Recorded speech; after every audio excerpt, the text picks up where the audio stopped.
আজকে মামুনি বানাচ্ছে ডিম আর এঁচোড়ের একটা সিম্পল বিরিয়ানি।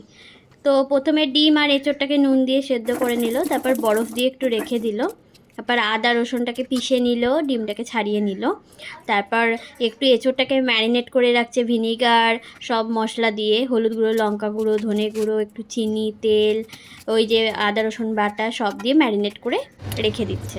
তারপর তেল দিয়ে তার মধ্যে আলুগুলোকে, মানে বিরিয়ানির আলুগুলোকে ভেজে নিচ্ছে, দিয়ে গোটা মশলাটাকেও একটু কুটে নিল। গোটা মশলা দিলে টেস্টটা আরও বেড়ে যায়, তাই জন্য হাঁড়িতে দিয়ে দিল আর একটু তেল দিয়ে দিল, যাতে না ভাতগুলো যাতে না লেগে যায় একটা একটার সাথে। তো আলুগুলো ভেজে তুলে নিল, তারপর ডিমটাকে ভেজে নেবে, তারপর ডিমটাকে ভেজেও তুলে নেবে। তারপর ভাতের মধ্যে চালটা দিয়ে দেবে পাশে সেদ্ধ হওয়ার জন্য।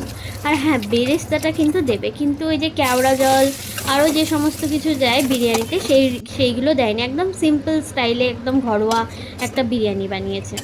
তো বেরেস্তাটা আগে করে তুলে নিল, তারপর পেঁয়াজটা দিয়ে দিল, এদিকে পেঁয়াজ দিয়ে দিল আর ওদিকে ভাতের চালগুলোও তুলে দিল সেদ্ধ হওয়ার জন্য।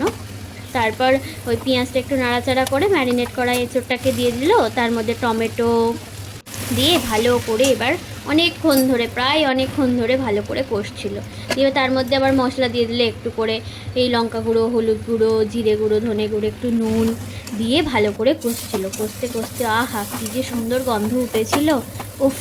তারপর কষা হয়ে যাওয়ার পর যতে জল দিয়ে ডিম ভাজাগুলো তুলে দিল, দিয়ে তারপর আবার ভালো করে কষে একটু ধনেপাতা দিয়ে তারপর নামিয়ে নিল। এরপর বিরিয়ানির হাঁড়িটা রেডি করার পালা। তো তার মধ্যে আগে ঘি মাখিয়ে দিয়েছিল, তারপর একবার ভাত, একবার ওই তরকারিটা, মানে এঁচোড় আর ডিম দিয়ে যেটা করেছে ওইটা দিয়ে একবার একবার করে পুরোটা দিচ্ছিল। তারপর দমে বসানোটা আর দেখালাম না তোমাদেরকে, কিন্তু খেতে খুবই টেস্টি হয়েছিল। আমি ভাবতে পারিনি এঁচোড়টা দিয়ে এত সুন্দর হয়ে যাবে বলে।